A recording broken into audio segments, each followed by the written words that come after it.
ഇങ്ങനെ മടൽ വെട്ടി അടിക്കണം. ലോജിക്കൊന്നുമില്ല. തിയേറ്ററിലെ പൂരപ്പറപ്പാണ് ഫസ്റ്റ് ഹാഫ്. ദിലീപ് ഇന്നത്തെ ഓരോ ഡയലോഗും ദിലീപേട്ടന്റെ മറ്റേ BDS ഫെമിനിസ്റ്റുകൾക്കുള്ള അണ്ണാക്കരടിയാണ്.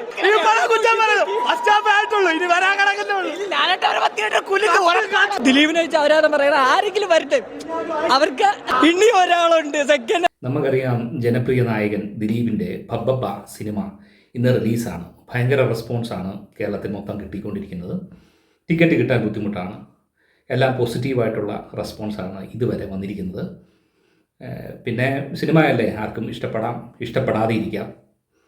സത്യം പറഞ്ഞാൽ ഈ ദിലീപിൻ്റെ വിധി വന്നതിന് ശേഷം, അതായത് ഇന്ത്യ മൊത്തം ഉറ്റുനോക്കിയ നടിയെ ആക്രമിക്കപ്പെട്ട കേസ്, അതിൽ ദിലീപിൻ്റെ നിരപരാധിത്വം നിയമം അംഗീകരിച്ചതിന് ശേഷം ഈ ഒരു സിനിമ എനിക്ക് തോന്നുന്നു അദ്ദേഹത്തിൻ്റെ മൈലേജ് കൂട്ടും എന്നാണ് എനിക്ക് തോന്നുന്നത്. നമുക്ക് ഈ ഒരു കേസിനെ പറ്റി നോക്കിക്കഴിഞ്ഞാൽ ഇതിനകത്ത് ദിലീപ് ആ കേസിനകത്ത് എങ്ങനെയാണ് നായകസ്ഥാനം അവരോഹിക്കപ്പെട്ട് എന്നത് നമുക്കറിയേണ്ട കാര്യമാണല്ലോ. നമുക്കെല്ലാവർക്കും അറിയാം, പുള്ളി നേരിട്ട് ഈ റേപ്പിനകത്ത് ബന്ധപ്പെട്ട ഒരു വ്യക്തിയല്ല. പുള്ളിയുടെ പേരിൽ ചാർത്തപ്പെട്ടത് ക്രിമിനൽ കോൺസ്പിറസി, അതായത് ക്രിമിനൽ ഗൂഢാലോചന അദ്ദേഹത്തിനെതിരെ ചാർത്തപ്പെട്ടു. അദ്ദേഹം നിയമത്തിൻ്റെ മുമ്പിൽ നിരപരാധിയാണെന്ന് എറണാകുളം ജില്ലാ സെഷൻ കോടതി വിധിച്ചു. സന്തോഷമുണ്ട്. കാര്യം നാളെ നിങ്ങളുടെ ഒരു ശത്രു ഒരു ക്രിമിനലായിട്ടുള്ള ഒരു ഒഫൻസ് നടത്തുക, റേപ്പ് ആയിക്കോട്ടെ, കൊലയായിക്കോട്ടെ, അദ്ദേഹത്തിനെ പിടിച്ച് അന്വേഷണ ഏജൻസി ചോദ്യം ചെയ്യുമ്പോൾ നിങ്ങളുടെ പേര് ഉന്നയിക്കുക, അത് കോടതി പോകുമ്പോൾ അത് എന്താവും അവസ്ഥ? അപ്പോൾ നമ്മുടെ ബഹുമാനപ്പെട്ട കോടതി, സെഷൻ കോടതി കണ്ടെത്തിയത് എന്താണ്? നിയമത്തിൻ്റെ മുന്നിൽ ഒരു കുറ്റവാളിയുടെ കുമ്പസാരത്തിൻ്റെ അടിസ്ഥാനത്തിൽ വേറെ ഒരു കുറ്റം ആരോപിക്കപ്പെട്ട വ്യക്തിയെ കുറ്റക്കാരനാക്കി കാണാൻ പറ്റത്തില്ല. ഇതിൻ്റെ ഒരു സെയിം റൂളിങ് 2021 പ്രവീൺ സോനുവാസ് സ്റ്റേറ്റ് ഓഫ് ഹരിയാനയിൽ കൊടുത്തിട്ടുണ്ട്, ഇല്ലേ? അപ്പോൾ അത് കണ്ടെത്തിയതിൻ്റെ അടിസ്ഥാനത്തിൽ പ്രോസിക്യൂഷനും അന്വേഷണ ഏജൻസിക്കും ബഹുമാനപ്പെട്ട സെക്ഷൻ കോടതിക്ക് മുമ്പാകെ ദിലീപും പൾസർ സുനിക്കും, അല്ലെങ്കിൽ അക്യൂസ്ഡ് 1-നും അക്യൂസ്ഡ് 8-നും ബന്ധമുണ്ടെന്ന് തെളിയിക്കാൻ പറ്റിയില്ല. അവരൊത്തിരി കെട്ടുകഥ ചമച്ചിട്ടുണ്ട്. അതിനകത്തൊരു 7 കെട്ടുകഥ അന്വേഷണ ഏജൻസി ചമച്ചിട്ടുണ്ട്. അത് മൊത്തം നിഷ്കരണം കോടതി തള്ളിക്കളഞ്ഞു. നമുക്ക് ആ ഒരു 7 പോയിൻ്റ്, അതായത് പ്രോസിക്യൂഷൻ കോടതിക്ക് മുന്നിൽ വെച്ച 7 പോയിൻ്റ്, അതായത് ദിലീപും പൾസർ സുനിയുമായിട്ടുള്ള ബന്ധം അതെന്താണെന്ന് നമുക്ക് നോക്കാം. അപ്പോൾ അത് തമാശയാണ്. കൂടുതൽ എക്സ്പ്ലെയിൻ ചെയ്യാൻ ഈ ഒരു വീഡിയോ പോരാ, ഒരു 2-3 പാർട്ട് വേണ്ടി വരും. എന്നാലും ഞാൻ പറയാം. Fact connected with the alleged conspiracy between accused number 1 and number 8. Number 1 Pulsar സുനിയും 8 ഗോപാലകൃഷ്ണനും. 1 presence of accused number 1 in shooting location of sound Thoma at Alappuzha. അതായത് പൾസർ സുനി ആലപ്പുഴ സൗണ്ട് തോമയുടെ ഷൂട്ടിംഗ് ലൊക്കേഷനിൽ ഉണ്ടായിരുന്നു. വലിയ സാധനമാണ്. രണ്ടാമത്തെ കാര്യം, criminal conspiracy at hotel Abad plaza. അതായത് അബാദ് പ്ലാസയിൽ ഗൂഢാലോചന നടന്നു, അതൊക്കെ തള്ളിയായിരുന്നു. മൂന്നാമത്തത് conspiracy at parking ground of Joy palace Thrissur. പിന്നെ receipt of ₹30,000 by accused 1 from Nadir Shah at the shooting location at Thodupuzha. അതായത് അമർ അക്ബർ അന്തോണി എന്ന് പറയുന്ന ആ സിനിമയ്ക്കകത്ത് നാദിർ ഷാ, ദിലീപിൻ്റെ കൂട്ടുകാരൻ, 30,000 രൂപ സുനിക്ക് കൊടുത്തായിരുന്നു. അതായത് 2015 തോന്നുന്നു. അതൊരു തെളിവായിട്ട് എടുത്തിട്ടുണ്ട്. ദിലീപും പൾസർ സുനിയും ബന്ധമുണ്ടെന്ന്. എന്തൊരൊക്കെയാണെന്നോ. പിന്നെ meeting at CIFT junction Thoppumpady, meeting at Kinnattinkal tennis academy, meeting at Santhigiri college Thodupuzha. അപ്പോൾ ഇത്ര 7 കാര്യങ്ങളാണ് പോലീസ് കോടതിക്ക് മുൻപിൽ ഹാജരാക്കിയത്. ദിലീപിനും ഈ പറയുന്ന പ്രതിക്ക് ബന്ധമുണ്ടത്. 2 പ്രതിയാണ്, ബന്ധമുണ്ട്. അതിൻ്റെ അടിസ്ഥാനത്തിൽ ഗൂഢാലോചന നടന്നെന്ന്. പക്ഷേങ്കിൽ അത് പൂർണ്ണമായിട്ട് തെളിയിക്കാൻ പറ്റിയില്ല. ദിലീപ് രക്ഷപ്പെട്ടു എന്നുള്ളതാണ്. നമ്മളെല്ലാവരും കണ്ടതാണ്. പ്രതി അക്യൂസ്ഡ് നമ്പർ 2 മാർട്ടിൻ്റെ വീഡിയോ എല്ലാവരും നമ്മൾ കണ്ടതാണ്. അതിൻ്റെ അടിസ്ഥാനത്തിൽ അതിജീവന ഒരു കേസ് കൊടുത്തിട്ടുണ്ട്. ഇപ്പോൾ ആ കേസ് ശിക്ഷിച്ച മാർട്ടിനെ ഒന്നുകൂടെ ശിക്ഷിക്കാൻ വേണ്ടി ഇരിക്കുകയാണ്. സത്യം പറഞ്ഞാൽ മാർട്ടിൻ പറഞ്ഞതിനകത്ത് എന്തൊക്കെയോ സത്യമുണ്ടെന്നാണ് ഈ അതിജീവനിയുടെ മൊഴിയിൽ നിന്ന് നമുക്ക് മനസ്സിലാക്കാൻ സാധിക്കുന്നത്. മാർട്ടിൻ അതിജീവനിയുടെ പേര് പറഞ്ഞു, എന്നാൽ മലയാള മനോരമ പത്രത്തിനകത്ത് അതിജീവനയ്ക്കൊപ്പം എന്ന് പറഞ്ഞുകൊണ്ട് ഈ അതിജീവനയുടെ പടവും ഈ മുഖ്യമന്ത്രിയുടെ പടവും എല്ലാം ഉണ്ട്. ഈ ഡബ്ബിംഗ് ആർട്ടിസ്റ്റ് ആയിട്ടുള്ള ആ സ്ത്രീ തന്നെ നടിക്കൊപ്പം അല്ലെങ്കിൽ ഈ വ്യക്തിക്കൊപ്പം അല്ലെങ്കിൽ അതിജീവനയ്ക്കൊപ്പം എന്ന് പോസ്റ്റ് ഇട്ട് ഈ നടിയുടെ പേര് സഹിതം ഫോട്ടോ സഹിതം കൊടുത്തിട്ടുണ്ട്. അങ്ങനെ ആ ഒട്ടനവധി ആൾക്കാർ കൊടുത്തിട്ടുണ്ട്. എന്നിരുന്നാലും മാർട്ടിനെതിരെ പിന്നെയും ഒരു കേസ് വന്നിരിക്കുകയാണ്. അപ്പോൾ സത്യം പറഞ്ഞാൽ ഈ നടി അല്ലെങ്കിൽ നടിയെ സപ്പോർട്ട് ചെയ്യുന്ന ഇടതുപക്ഷ അനുകൂലികളായിട്ടുള്ള ഈ പറയുന്ന മട്ടാഞ്ചേരി മാഫിയകൾ എന്താണ് ഇവിടെ മൂടിവെക്കാൻ ഉദ്ദേശിക്കുന്നത്? തികച്ചും സത്യമായിട്ടുള്ള ഒരു കാര്യത്തിനെ മറയ്ക്കാൻ വേണ്ടിയാണ്. നമുക്ക് സങ്കടം വരും. ഒരു ക്രിമിനൽ കേസിലും പ്രതിയല്ലാത്ത ഒരു സുന്ദരനായിട്ടുള്ള ഒരു ചെറുപ്പക്കാരൻ ഒരു നാറിയെ വിശ്വസിച്ച് അവൻ സിനിമയിൽ ഏറ്റവും വലിയൊരു വ്യക്തിയാണ്, ഒരു ഡയറക്ടറാണ് അല്ലെങ്കിൽ ഒരു പ്രൊഡ്യൂസറാണ്, സിനിമയിൽ അത്ര പിടിപാടുള്ള ഒരു വ്യക്തിയാണെന്ന് കണ്ടുകൊണ്ട് അവൻ്റെ പ്രൊഡക്ഷൻ യൂണിറ്റിൽ വന്ന് ജോലി ചെയ്യുന്നു. അവൻ്റെ വിശ്വസ്തത ഏക്കാൻ വേണ്ടി പല കാര്യങ്ങളും അവന് സഹായിച്ചു കൊടുക്കുന്നു. എന്നിട്ട് യവൻ ഈ പറയുന്ന ചെറുപ്പക്കാരനെ ഒറ്റുന്നു. 20 വർഷം കൽത്തുറങ്കലിലേക്ക് വിടുന്നു. എന്തൊരു കഷ്ടമാണ്. ആ വ്യക്തിക്ക് മാർട്ടിനെതിരെ വാദിക്കാൻ, മാർട്ടിന് അനുകൂലമായിട്ട് വാദിക്കാൻ ഒരു വക്കീൽ പോലും ഇല്ലല്ലോ എന്നുള്ളൊരവസ്ഥയിലേക്ക് വന്നിരിക്കുകയാണ്. നമുക്ക് ഈ നടിയുടെ ആ ഒരു സഞ്ചാര രീതി, അന്ന് എന്തിനാണ് എറണാകുളത്ത് വന്നത്, അതിനകത്ത് കുറച്ച് സംശയങ്ങളുള്ളത് നമുക്കൊന്ന് കാണാം. അതായത് തുടക്കം ഫെബ്രുവരി 17-ാം തീയതിയാണ് ഈ സംഭവം നടക്കുന്നത്. എന്തിനാണ് നടി ഈ എറണാകുളത്തേക്ക് വന്നത്? ഈ പറയുന്ന ലാൽ ക്രിയേഷൻ്റെ താടിക്കാരനും മകനും ഒരു പൊട്ടപ്പടം ഉണ്ടാക്കിയിട്ടുണ്ട്. ആ പടത്തിൻ്റെ ലാസ്റ്റ് ഡബ്ബിംഗ് സെക്ഷൻ ഫെബ്രുവരി 19-ാം തീയതി നടക്കാൻ പോവുകയാണ്. അപ്പോൾ അത് കംപ്ലീറ്റ് ചെയ്യാനാണ് നടിയെ ഈ തൃശ്ശൂരിൽ നിന്നും എറണാകുളത്തേക്ക് കൊണ്ടുവരേണ്ടത്. നടി വന്നത് നടിയുടെ വണ്ടിയിലല്ല, ഈ പറയുന്ന ലാല് കൊടുത്തുവിട്ട XUV 400 ലാലിൻ്റെ വിശ്വസ്തനായിട്ടുള്ള ലാൽ ഒറ്റിക്കൊടുത്ത മാർട്ടിനെയാണ് പറഞ്ഞു വിടുന്നത്. മാർട്ടിൻ തൃശ്ശൂർ എത്തുന്നു. 7:15 4 മണിക്ക് എറണാകുളത്ത് സ്റ്റാർട്ട് ചെയ്യുന്നു. 7:15 7 മണിയോടുകൂടി തൃശ്ശൂർ എത്തുന്നു. ഈ പറയുന്ന നടിയുടെ അമ്മയെ വിളിക്കുന്നു, ലൊക്കേഷൻ കൊടുക്കുന്നു, നടിയെ കയറ്റിക്കൊണ്ട് 7:15 വരുന്നു. നിങ്ങൾ ജഡ്ജ്മെൻറ്റിൻ്റെ 45-ാമത്തെ പേജ് തൊട്ട് വായിച്ചു കഴിഞ്ഞാൽ ഓറൽ ടെസ്റ്റിമോണി ഓഫ് PW1, അതായത് വിക്ടം, പ്രൈമറി വിക്ടം 1, പുള്ളിക്കാരത്തിയുടെ മൊഴി വായിച്ചു കഴിഞ്ഞാൽ പേജ് 45 തൊട്ടുണ്ട്. അപ്പോൾ പ്രൈമറി വിക്ടം 1 എന്ന് പറഞ്ഞാൽ പീഡിപ്പിക്കപ്പെട്ട വ്യക്തി തന്നെയാണ് ആദ്യത്തെ വിക്നസ് ആകുന്നത്. അതുകൊണ്ട് PW1-ൻ്റെ ഓറൽ ടെസ്റ്റിമോണി വായിച്ചു കഴിഞ്ഞാൽ അതിനകത്ത് പറയുന്നത്, ഈ 7:45 വീട്ടിൽ നിന്നും ഈ കുട്ടിയെ എടുത്തുകൊണ്ട് നെടുമ്പാശ്ശേരി എയർപോർട്ട് ജംഗ്ഷനിൽ ഏകദേശം 9 മണിക്ക് വരുന്നു. 9 മണിക്ക് വരുമ്പോൾ ഒരു വാന് ടെമ്പോ ട്രാവൽ വന്ന് പുറകിലിടിക്കുന്നു. ഇടിച്ചതിന് ശേഷം ആ ടെമ്പോ ട്രാവൽ ഓടിച്ച ഡ്രൈവർ കൈ കാണിക്കുന്നു, വണ്ടി അടുപ്പിക്കാൻ പറയുന്നു. അതുകൊണ്ട് ഈ പറയുന്ന മാർട്ടിൻ വണ്ടി അടുപ്പിക്കുന്നു. മാർട്ടിൻ ഇറങ്ങി വാൻ്റെ അടുത്തോട്ട് ചെല്ലുന്നു. വാനിൽ നിന്നും 2 പേരിറങ്ങി തിരിച്ച് XUV-യെ കയറുന്നു. 400 തിരിച്ച് XUV 400-യെ കയറുന്നു. അങ്ങനെ ഇവർ 4 പേരും കൂടെ, ഡ്രൈവർ വണ്ടി ഓടിക്കുന്നു, മാർട്ടിൻ വണ്ടി ഓടിക്കുന്നു. 2 പേര് കയറിയത് ഈ നടിയുടെ അപ്പുറവും ഇപ്പുറയായിട്ട് 2 കൈകളും പിടിച്ചുകൊണ്ട് യാത്ര തുടങ്ങുന്നു. അതായത് PW3-യും PW4-ഉമാണ്. ഇവർ നിർദ്ദേശിക്കുന്ന പ്രകാരം വണ്ടി പോകുന്നു. അതിനോടിടയ്ക്ക് 4ഉം 5ഉം പ്രതികൾ കയറുന്നു. നമ്മളുടെ കഥാനായകൻ ഇതുവരെ കയറിയിട്ടില്ല. PW1 ആണ് കഥാനായകൻ. സുനിൽ അഥവാ പൾസർ സുനി കയറിയിട്ടില്ല. അങ്ങനെ ഈ വണ്ടി ഇടയ്ക്ക് അങ്ങോട്ടേക്ക് മാറി 4ഉം 3ഉം 5ഉം 6ഉം ആൾക്കാർ കയറുന്നുണ്ട്, ചിലവർ ഇറങ്ങുന്നുണ്ട്. അങ്ങനെ ഈ വണ്ടി ഒബ്രോൺ മാൾ എന്ന് പറയും. നിങ്ങൾക്കറിയാം, എറണാകുളത്ത് ഈ ലുലു മാളൊക്കെ വരുന്നതിന് മുമ്പ് ഗോൾഡ് സൂക്കും ഒബ്രോൺ മാളും ഒക്കെ ആയിരുന്നു വലിയ ഫേമസ് ആയിട്ടുള്ള ഷോപ്പിംഗ് മാൾ. ആ ഒബ്രോൺ മാളിൻ്റെ ഇടത്ത് വശത്ത് വണ്ടി പാർക്ക് ചെയ്യുന്നു.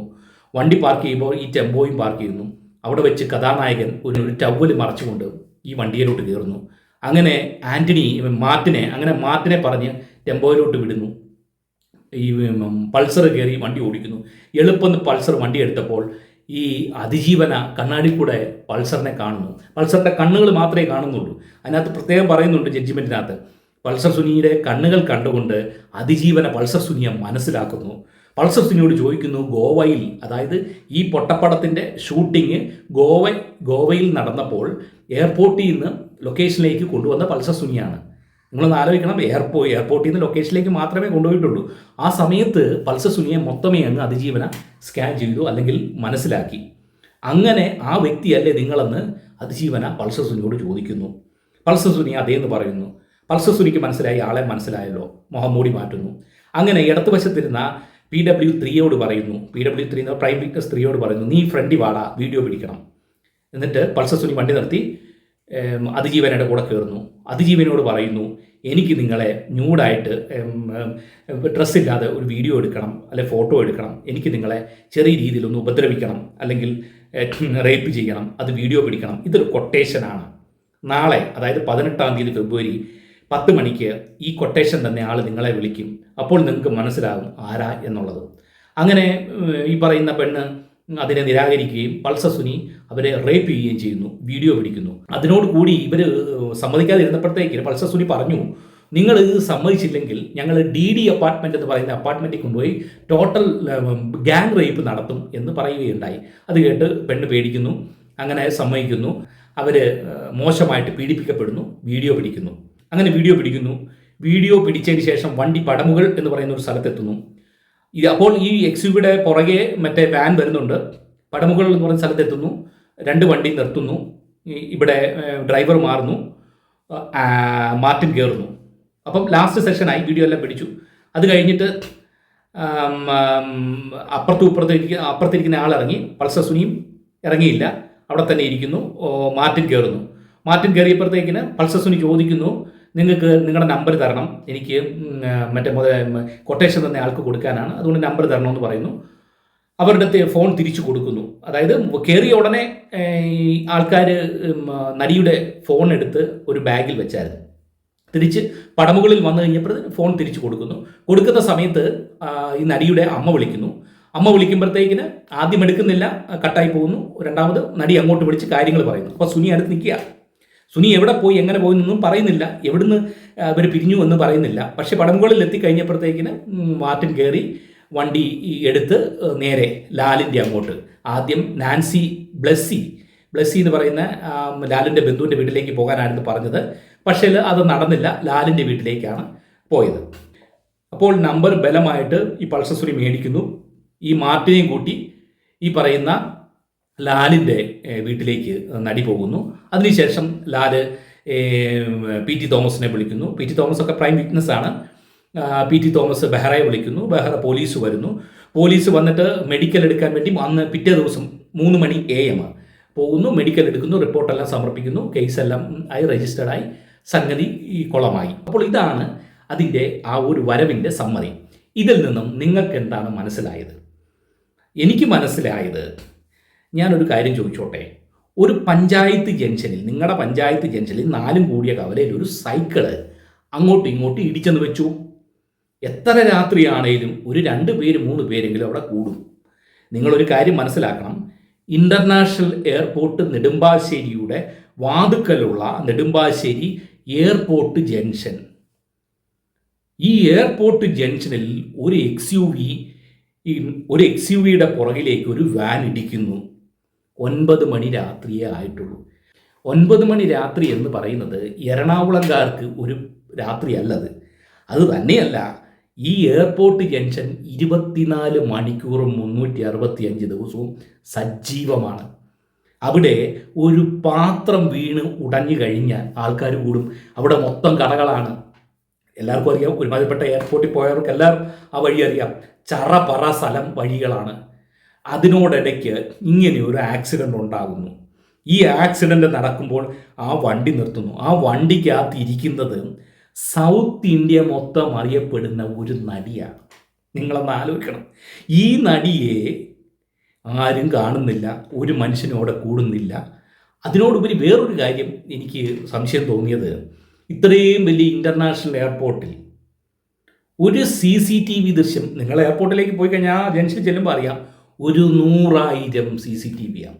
കാര്യം എന്താണ്? അത് ഇൻ്റർനാഷണൽ എയർപോർട്ടാണ്. ഇത് നടന്നത് AD 19-ാം നൂറ്റാണ്ടിലൊന്നും അല്ല, ഈയിടെയാണ് നടന്നത്. 2017 നടന്നത്.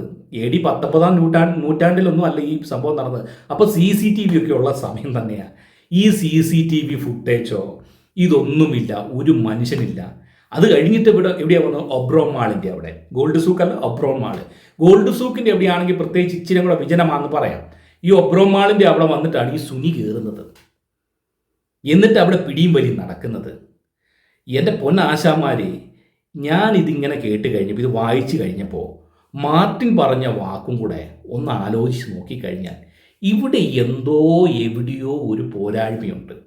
പിന്നെ ഞാനിങ്ങനെ ആലോചിച്ചു, ഒരു അന്വേഷണ ഏജൻസി അവർക്കിഷ്ടമുള്ള രീതിയിൽ ഒരു അന്വേഷണം നടത്തി കഴിഞ്ഞാൽ അവർ പറയുന്ന ആൾക്കാരെ ഇതിനകത്ത് അക്യൂസ്ഡ് ആക്കാൻ അവർ തന്നെ ഒരു തത്രപ്പാട് ഉണ്ടാക്കി ഒരു കഥ മെനഞ്ഞെടുത്ത് കഴിഞ്ഞാൽ അത് കോടതിയിൽ പോയി ചോദ്യം ചെയ്യപ്പെടുകയേ ഉള്ളൂ.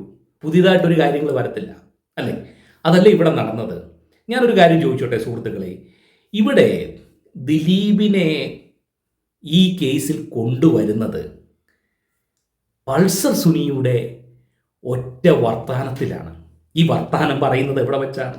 ജയിലിൽ വെച്ച് നിയമത്തിനെതിരായി ബുക്കും പേപ്പറും കൊടുത്ത് ദിലീപിനൊരു ലെറ്റർ പോലീസുകാർ തന്നെ എഴുതിപ്പിക്കുക. ഏറ്റവും വലിയ നിയമത്തെറ്റാണ്. എഴുതിപ്പിച്ചിട്ട് അത് കൊടുത്ത്, അതും പോരാഞ്ഞിട്ട് മൊബൈൽ ഫോൺ സെല്ലിനകത്ത് കയറ്റി ഈ പറയുന്ന പൾസർ സുനിയുടെ സഹതടവുകാരനായ വിഷ്ണുവിനെ കൊണ്ട് ഈ പറയുന്ന ദിലീപിനെ വിളിക്കുക. അപ്പോൾ ഈ ദിലീപ് 28 ദിവസം കഴിഞ്ഞിട്ടാണ് ഇത് കംപ്ലൈൻറ്റ് ചെയ്തെന്നാണ് ഈ പറയുന്ന അന്വേഷണ സംഘം പറയുന്നത്.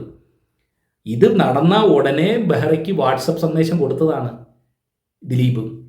ദിലീപ് എന്ന് പറയുന്നത് വലിയ ഫേമസ് ആയിട്ടൊരു നടനാണ്. പുള്ളിക്ക് തിരക്കുണ്ട്, പുള്ളി കംപ്ലൈൻറ്റ് കൊടുത്തു എന്നുള്ളതുണ്ട്. അതുപോരാ, ഇൻഫോർമലായിട്ടാണ് കൊടുത്തത്, ഫോർമലായിട്ടൊരു കംപ്ലൈൻറ്റ് കൊടുക്കണം എന്നുള്ളത്. അദ്ദേഹം 90 ദിവസം ജയിലിൽ കിടന്നു. അത്രയും തെളിവുകളുണ്ട്, ഭയങ്കര തെളിവുകളാണ്. അങ്ങനെയാണ് ഇങ്ങനെയാണെന്ന് പറഞ്ഞ് ഈ പോലീസ് എന്തുകൊണ്ടാണ് ഈ പറയുന്ന ദിലീപിനെ ഈ ഒരു കള്ളൻ, ഈ ഒരു ക്രിമിനൽ പറഞ്ഞതിൻ്റെ അടിസ്ഥാനത്തിൽ 90 ദിവസം ജയിലിലിട്ടു? നിങ്ങളൊരു കാര്യം മനസ്സിലാക്കണം, മാർട്ടിൻ എന്ന് പറയുന്ന ആ ഒരു ചെറുപ്പക്കാരൻ, സുന്ദരനായിട്ടുള്ള ഒരു ചെറുപ്പക്കാരൻ, നാളിതുവരെ ഒരു പെറ്റി കേസിൽ പോലും പ്രതിയാകാത്ത വ്യക്തിയാണ്. അദ്ദേഹത്തിൻ്റെ പേരിൽ ഒരു ക്രിമിനൽ ഒഫൻസും ഇല്ല. അയാളൊരു ക്രിമിനൽ മെൻറ്റാലിറ്റിയുള്ള മനുഷ്യനല്ല. പിന്നെ വേറൊരു കാര്യം എന്താണെന്ന് വെച്ച് കഴിഞ്ഞാൽ, ഇവിടെ ഒരു ഗൂഢാലോചന നടന്നിട്ടുണ്ട്. പക്ഷെങ്കിൽ എൻ്റെ ചോദ്യം, ഈ ഗൂഢാലോചന നടത്തിയത് ഈ പ്രതികളുടെ മുതലാളിയാണോ അതോ ഇതൊന്നും അറിയാത്ത ദിലീപാണോ? അപ്പം എൻ്റെ ഒരു സംശയം, ഇത്രയും കാര്യങ്ങളുണ്ടായിട്ട്, അതായത് ഈ പറയുന്ന ക്രിമിനൽ പ്രതികളെല്ലാം ലാൽ ക്രിയേഷനിലെ ജോലിക്കാരാണ്. അവരാണ് ഈ ഒരു പ്രവൃത്തിയിൽ, നീച പ്രവൃത്തിയിൽ ഇടപെട്ടിരിക്കുന്നത്. അതിനൊക്കെ ഉപരി ഈ പറയുന്ന വീഡിയോ പിടിച്ച ഫോൺ കണ്ടുപിടിച്ചിട്ടില്ല, ഈ സംഭാഷണം, മൊബൈൽ സംഭാഷണങ്ങൾ ടാപ്പ് ചെയ്തിട്ടില്ല, ഇതൊന്നും CCTV ഫുട്ടേജ് എടുത്തിട്ടില്ല.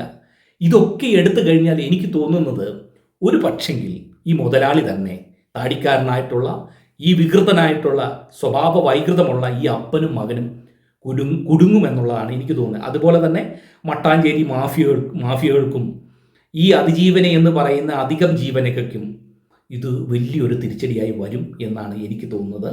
എന്നിരുന്നാലും ബഹുമാനപ്പെട്ട സെഷൻ കോടതി എറണാകുളം സത്യത്തിന് മൂല്യം കൊടുത്ത് ഒരു വിധി പ്രസ്താവിച്ചു.